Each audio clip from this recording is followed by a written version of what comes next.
हम एक ऐसे युग में रहते हैं जहां हम एक साधारण परीक्षण से अपने डीएनए के रहस्यों को खोल सकते हैं। हमें साफ प्रतिशत मिलते हैं, हमारी कथित उत्पत्ति का एक नक्शा। लेकिन क्या होगा अगर उस नक्शे से हमारे इतिहास के पूरे महाद्वीप ही गायब हों?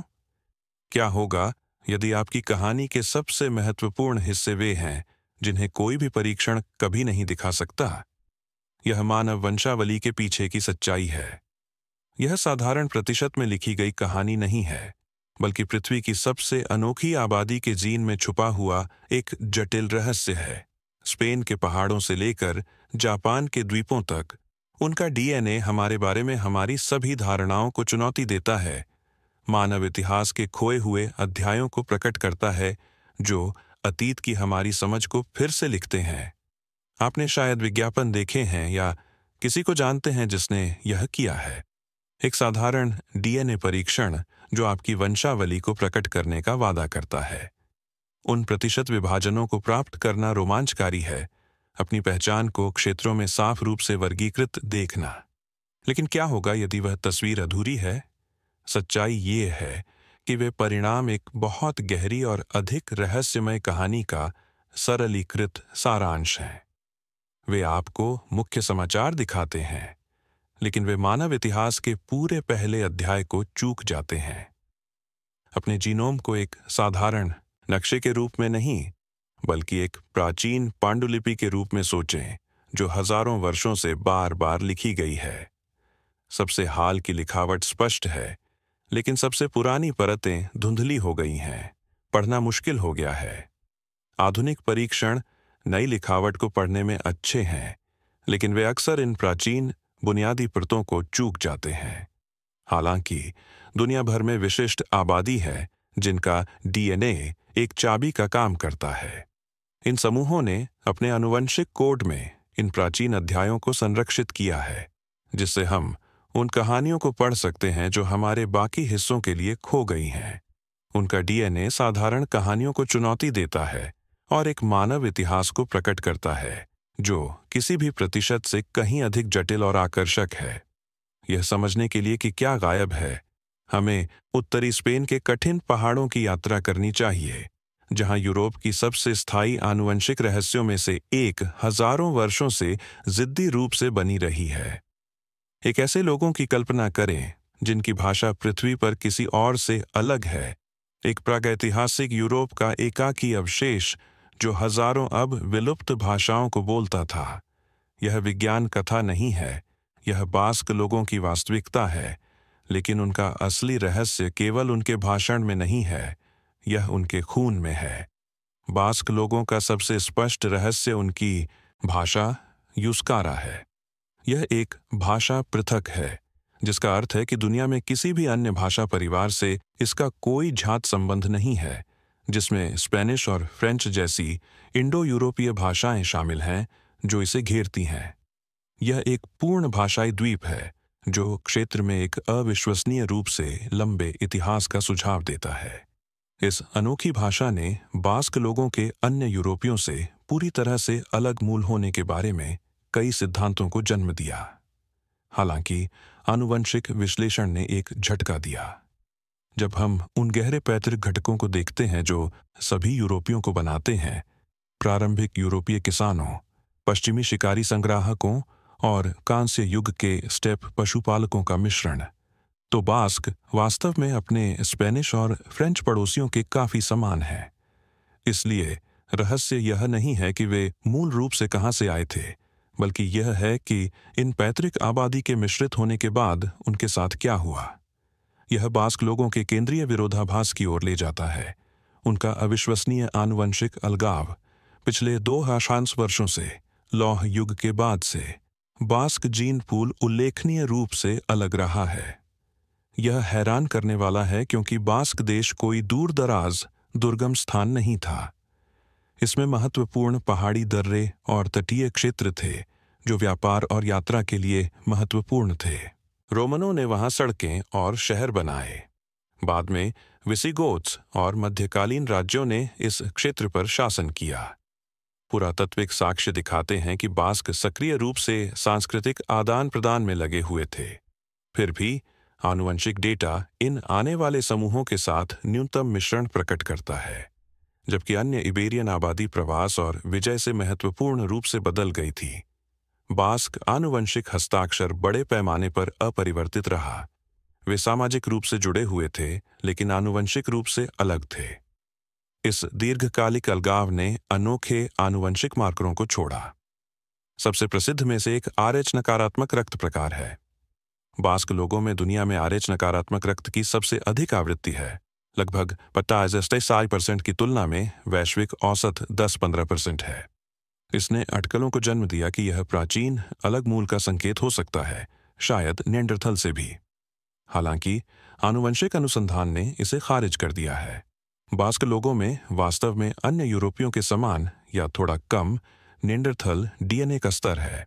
उच्च RH नकारात्मक आवृत्ति विदेशी वंश का संकेत नहीं है, बल्कि दीर्घकालिक अलगाव का एक क्लासिक प्रभाव है।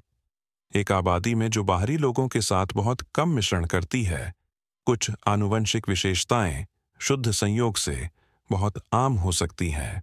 इसे आनुवंशिक बहाव के रूप में जाना जाता है।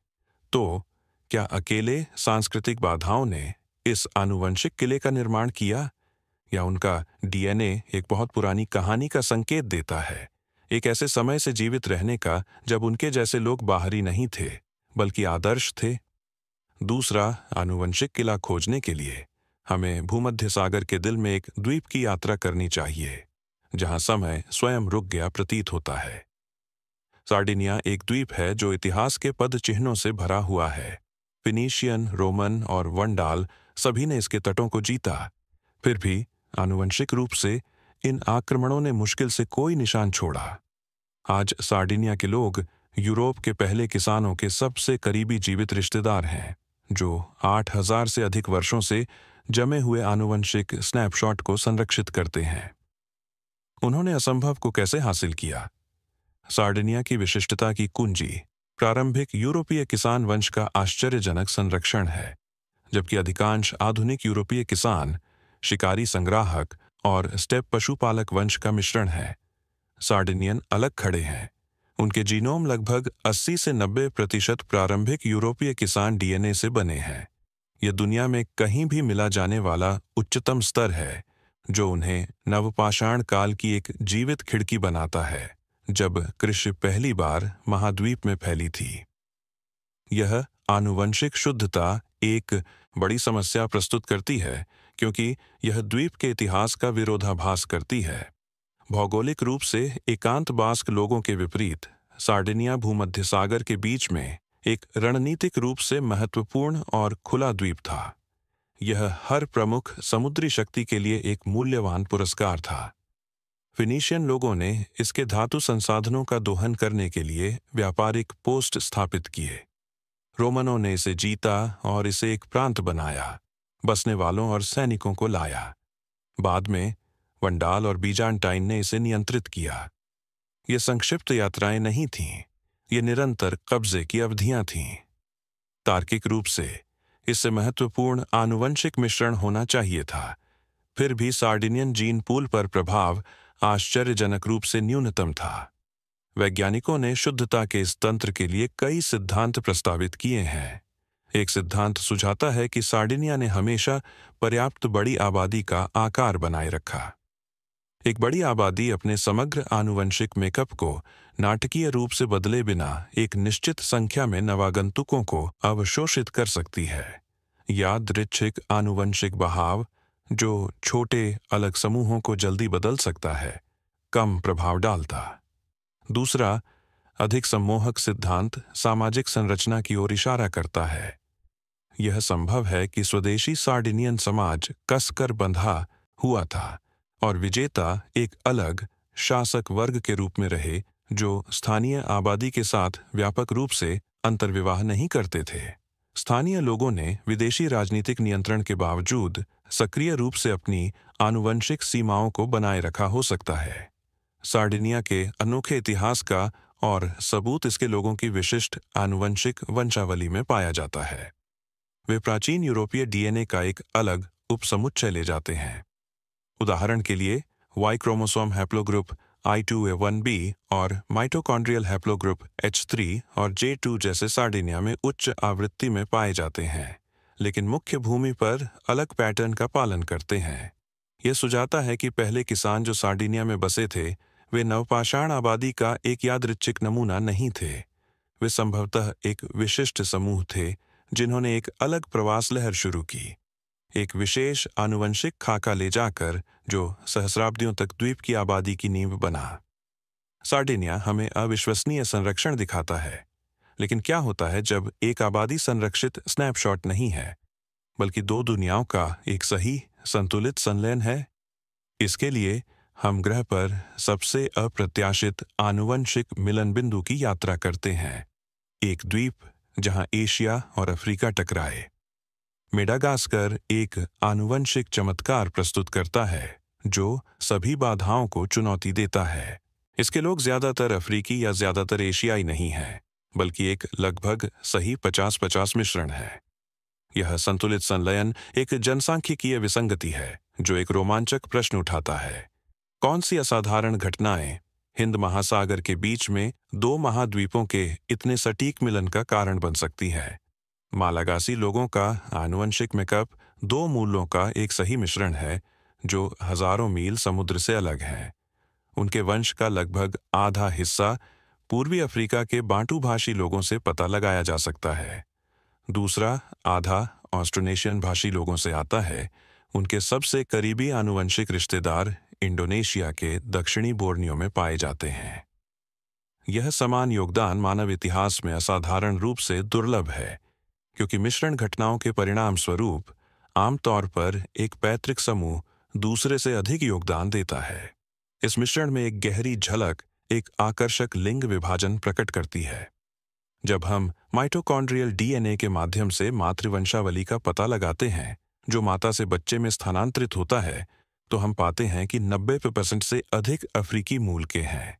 हालांकि जब हम वाई क्रोमोसोम के माध्यम से पितृवंशावली को देखते हैं जो पिता से पुत्र में स्थानांतरित होता है, तो अधिकांश ऑस्ट्रोनेशियन हैं। यह पैटर्न प्रारंभिक संपर्क के बारे में एक विशिष्ट कहानी बताता है। यह सुझाता है कि मेडागास्कर के पहले सफल निपटान में ऑस्ट्रोनेशियन पुरुषों का एक समूह द्वीप पर पहुंचना और अफ्रीकी वंश की महिलाओं के साथ बच्चे पैदा करना शामिल था। ये अफ्रीकी महिलाएं मुख्य भूमि से लाई गई हो सकती हैं या खुद मेडागास्कर पर एक पहले छोटे पैमाने पर अफ्रीकी बसावट का हिस्सा हो सकती है। यह कैसे हुआ, इसकी तार्किक रहस्य गहरी है। ऑस्ट्रोनेशियन यात्रा प्राचीन समुद्री यात्रा की सबसे बड़ी उपलब्धियों में से एक है। उन्होंने पूरे हिंद महासागर में 5000 किलोमीटर से अधिक की दूरी पर आउटरिगर कैनोय में यात्रा की। यह एक आकस्मिक तटीय यात्रा नहीं थी, यह खुले समुद्र का एक प्रत्यक्ष पार था। क्या यह एक नियोजित उपनिवेशीकरण प्रयास था या अन्वेषण और व्यापारिक हवाओं से प्रेरित एक आकस्मिक खोज? यह प्रश्न खुला रहता है। जो स्पष्ट है वह यह है कि यह लगभग 1000 साल पहले हुआ था और इसने हमेशा के लिए द्वीप के मानव परिदृश्य को बदल दिया। अंतिम पहेली यह है कि यह प्रारंभिक परिदृश्य, जिसमें संभवतः ऑस्ट्रोनेशियन पुरुषों और अफ्रीकी महिलाओं की एक छोटी संख्या शामिल थी, आज देखे जाने वाले सही संतुलित आनुवंशिकी में कैसे विकसित हुई। 50-50 अनुपात सुझाता है कि प्रारंभिक संपर्क के बाद आबादी इस तरह से बढ़ी जिसने इस संतुलन को बनाए रखा। इसका मतलब यह हो सकता है कि बाद के प्रवास ने अफ्रीका से अधिक महिलाओं को लाया या दक्षिण पूर्व एशिया से अधिक पुरुषों को लाया, अंततः अनुपातों को समान कर दिया। वैकल्पिक रूप से संस्थापक आबादी स्वयं प्रारंभिक संपर्क पैटर्न से अधिक संतुलित हो सकती है। जो सामाजिक संरचनाएं विकसित हुईं, उन्होंने उन विवाहों को प्रोत्साहित किया हो सकता है जिन्होंने इस संतुलन को बनाए रखा, अपने दोनों संस्थापक स्तंभों पर समान रूप से निर्मित एक नए समाज का निर्माण किया। मेडागास्कर की कहानी महाकाव्य, प्रवास और संलयन की है, लेकिन कभी कभी सबसे नाटकीय आनुवंशिक कहानियां प्राचीन मिश्रणों के बारे में नहीं है, बल्कि हाल की और तेज विभाजन के बारे में है। एक विकासवादी आंख की झपकाई में हुए विचलन की कहानी के लिए हम आयरलैंड के यात्री समुदायों को देखते हैं। आयरिश ट्रैवलर्स और बसे हुए आयरिश आबादी एक ही भूमि, एक ही गहरा इतिहास और एक ही बुनियादी वंश साझा करते हैं। फिर भी आनुवंशिक रूप से वे अलग हैं। सबसे आश्चर्यजनक बात, इस विचलन में हजारों साल नहीं लगे, यह केवल 12 पीढ़ियों में हुआ। सदियों का अलगाव कैसे इतनी जल्दी आनुवंशिक कोड को फिर से लिख सकता है? यह हाल का और तेज विचलन ट्रैवलर्स की आनुवंशिक कहानी का मूल है। आनुवंशिक अनुमान सामान्य आयरिश आबादी से विभाजन को लगभग 360 साल पहले रखते हैं, जो केवल लगभग 12 मानव पीढ़ियों के अनुरूप है। यह समय सीमा आयरलैंड में गहरे सामाजिक और आर्थिक उथल-पुथल की अवधि के साथ मेल खाती है, जिसमें क्रॉमवेलियन विजय और दंडात्मक कानून शामिल हैं, जिन्होंने कई लोगों को भूमि और पारंपरिक आजीविका से विस्थापित किया। यह सुझाता है कि समुदाय उन व्यक्तियों और परिवारों से बना जिन्होंने इन दबावों के जवाब में एक मोबाइल, घुमंतू जीवन शैली अपनाई। इस अलगाव का आनुवंशिक हस्ताक्षर स्पष्ट और नाटकीय है, क्योंकि ट्रैवलर समुदाय ने ऐतिहासिक रूप से एंडोगामी का अभ्यास किया है, लगभग विशेष रूप से अपने समूह के भीतर विवाह करना। उन्होंने तीव्र आनुवंशिक बहाव का अनुभव किया। यह जीन आवृत्ति में यादृच्छिक परिवर्तन है जो छोटी, बंद आबादी में बहुत तेजी से होता है। उनके जीनोम रन ऑफ होमोजाइगोसिटी के उच्च स्तर दिखाते हैं, जो डीएनए के लंबे हिस्से हैं, जहां दोनों प्रतियां माता और पिता से समान हैं। यह रिश्तेदारों के बीच विवाह के इतिहास को इंगित करता है, भले ही दूर के हों, और उन आबादियों की पहचान है जो लंबे समय तक अलग रहे हैं। ट्रैवलर्स ने इस आनुवंशिक हस्ताक्षर को विकसित किया, जो आमतौर पर बनने में सहस्राब्दी लगती है, केवल कुछ सदियों में। यह समझना महत्वपूर्ण है कि ट्रैवलर्स एक एकल, छोटे संस्थापक समूह से उत्पन्न नहीं हुए। आनुवंशिक साक्ष्य दिखाते हैं कि वे आयरिश आबादी के एक विविध क्रॉस सेक्शन से उभरे। वे एक एकल कबीले या किसी विशिष्ट घटना के वंशज नहीं हैं। इसके बजाय वे आयरलैंड भर से विभिन्न आनुवंशिक पृष्ठभूमि के लोगों के क्रमिक सम्मिलन का प्रतिनिधित्व करते हैं, जो एक साथ आए और एक नई सामाजिक सांस्कृतिक पहचान का निर्माण किया। बाद में विकसित हुए सख्त विवाह नियम वे हैं जिन्होंने उनकी अलग आनुवंशिक प्रोफाइल बनाई, न कि एक संकीर्ण संस्थापक घटना। यह सांस्कृतिक संरचना उनके आंतरिक आनुवंशिकी में परिलक्षित होती है। ट्रैवलर समुदाय एक एकल, समान आनुवंशिक खंड नहीं है। यह विभिन्न पारिवारिक समूहों और कुलों से बना है। आनुवंशिक विश्लेषण इन परिवारों के बीच सूक्ष्म अंतर का पता लगा सकता है। यह दिखाता है कि सांस्कृतिक संगठन अपने विस्तृत परिवार या सामाजिक वृत्त के भीतर विवाह करने की प्राथमिकता आनुवंशिक मेकअप को सीधे आकार दे सकता है, समुदाय के भीतर एक महीन पैमाने की संरचना बनाता है।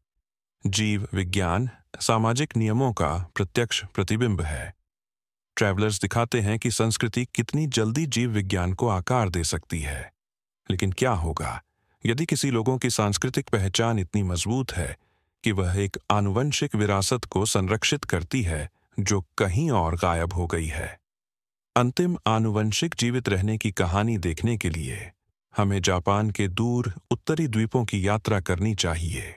समुराई से पहले, सम्राटों से पहले, जापान जोमोन का घर था, एक परिष्कृत शिकारी संग्राहक संस्कृति।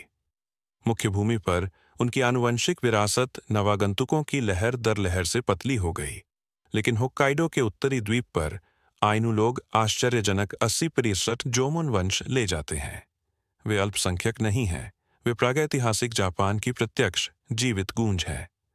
आइनू में आनुवंशिक संरक्षण का स्तर क्षेत्र में अतुलनीय है, जबकि आज मुख्य भूमि जापानी आबादी स्वदेशी जोमोन, बाद के यायोई किसानों का एशियाई महाद्वीप से और बाद के प्रवासन का मिश्रण है। आइनू ने एक बड़ा जोमोन घटक बरकरार रखा है। यह उन्हें जापान के पहले निवासियों के सबसे करीबी जीवित वंशज बनाता है, एक आनुवंशिक प्रोफाइल की अनूठी झलक प्रदान करता है जो कभी व्यापक थी लेकिन तब से कहीं और काफी हद तक अधिलेखित हो गई है। यह प्राचीन संबंध विशिष्ट आनुवंशिक वंशावली द्वारा पुष्ट किया जाता है। Ainu Y chromosome haplogroup D1b की बहुत उच्च आवृत्ति दिखाते हैं, एक वंशावली जो पूर्वी एशिया में प्राचीन है और जोमोन लोगों का एक मुख्य मार्कर माना जाता है। उनका माइटोकॉन्ड्रियल DNA माताओं के माध्यम से पारित हैप्लोग्रुप N9b और G1b का वर्चस्व है, जो भी विशिष्ट रूप से जोमोन हैं। ये वंशावली अब मुख्य भूमि एशिया और जापान में बहुत दुर्लभ हैं, लेकिन वे आइनू के बीच मजबूती से बनी रहती हैं। उनके गहरे वंश के आनुवंशिक हस्ताक्षर के रूप में कार्य करती हैं। पहेली यह है कि यह शुद्धता कैसे बनाए रखी गई। आइनू होक्काइडो पर पूर्ण अलगाव में नहीं रह रहे थे। उनका दक्षिण में मुख्य द्वीपों के जापानी के साथ और दक्षिण पश्चिम में ryukyuan और यहाँ तक कि उत्तर में रूसियों जैसे अन्य लोगों के साथ व्यापार और सांस्कृतिक संपर्क था। इस बातचीत के बावजूद आश्चर्यजनक रूप से कम आनुवंशिक आदान प्रदान हुआ। सामाजिक और सांस्कृतिक बाधाएं बहुत मजबूत रही होंगी। अंतर्विवाह को सीमित करके और आइनू को सदियों तक बड़े पड़ोसी आबादी के संपर्क में रहने के बावजूद अपनी अलग आनुवंशिक पहचान बनाए रखने की अनुमति देकर। इस संरक्षण के कारण आइनू अतीत की एक महत्वपूर्ण खिड़की के रूप में काम करते हैं। उनके आनुवंशिकी का अध्ययन वैज्ञानिकों को मूल जोमोन लोगों को बेहतर समझने और सभी जापान के जनसंख्या इतिहास का पुनर्निर्माण करने की अनुमति देता है।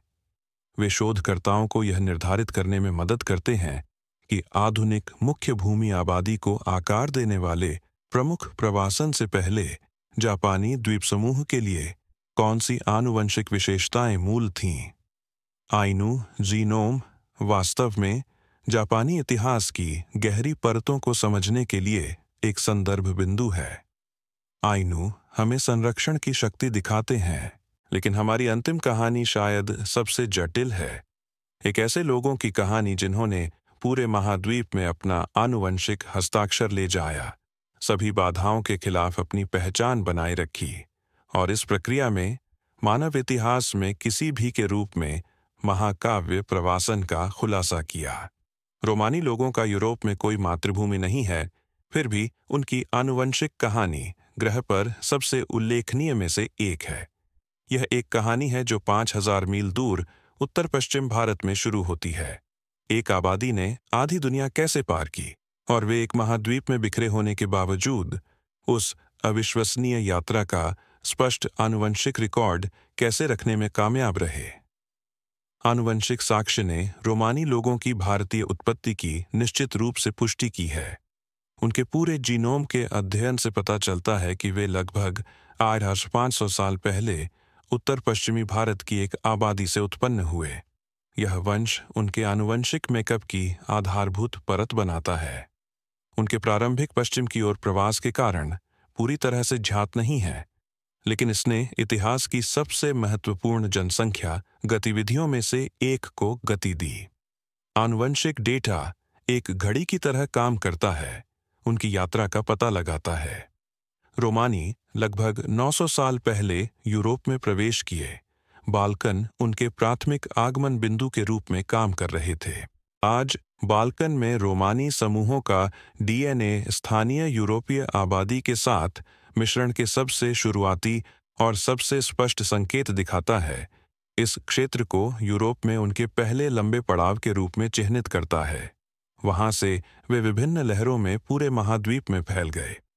आधुनिक रोमानी आबादी में देखा गया मिश्रण पैटर्न उनके प्रवास का एक स्पष्ट नक्शा है। औसतन रोमानी लोग अपने दक्षिण एशियाई मूल से अपने वंश का 50% से 66% के बीच ले जाते हैं। शेष 40% से 50% यूरोपीय स्रोतों से व्युत्पन्न है। महत्वपूर्ण बात यह है कि विशिष्ट यूरोपीय घटक क्षेत्र के अनुसार भिन्न होते हैं। बाल्कन में रोमानी समूहों में दक्षिण पूर्व यूरोप से वंश है।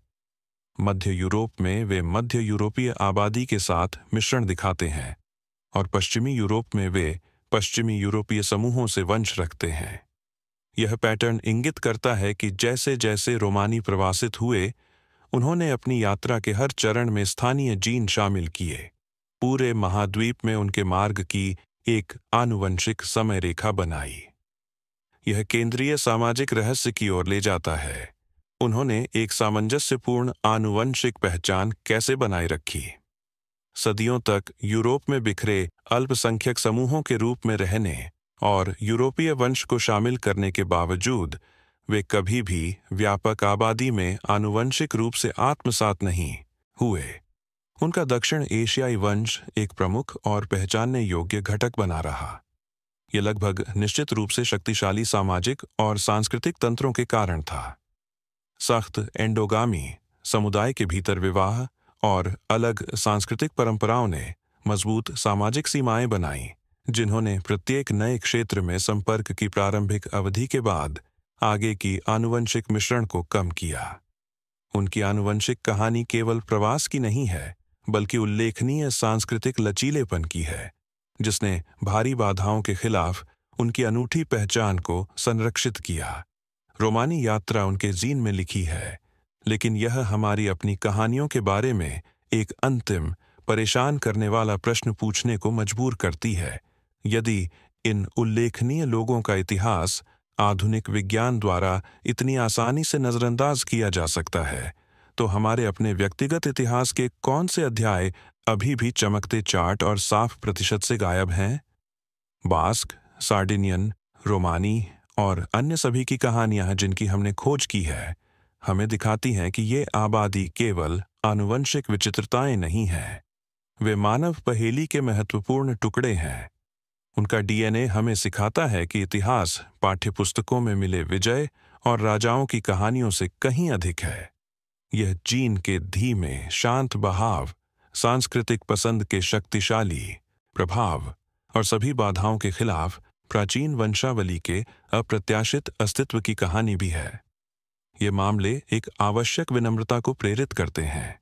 वे दिखाते हैं कि उन्नत तकनीक के साथ भी अतीत की हमारी वर्तमान समझ अभी भी विकसित हो रही है। व्यावसायिक परीक्षणों से साधारण प्रतिशत कहानी की शुरुआत है, अंत नहीं। वे एक इतिहास का पहला मसौदा है जो अविश्वसनीय रूप से गहरा और जटिल है। सबसे रोमांचकारी निहितार्थ यह है कि हमारे अपने डीएनए में सबसे आकर्षक खोजें अभी भी मिलने की प्रतीक्षा में हो सकती हैं। जैसे जैसे विज्ञान प्रगति करता है, हमारे साझा इतिहास की नई परतों का खुलासा होगा, उन संबंधों और प्रवासन को प्रकट करते हुए जिनकी हम अभी तक कल्पना नहीं कर सकते। हम में से हर एक में एनकोडेड रहस्य अनंत है, एक अनुस्मारक कि मानवता की कहानी अभी भी लिखी जा रही है और हम सभी उस भव्य अधूरी पुस्तक में जीवित अध्याय हैं।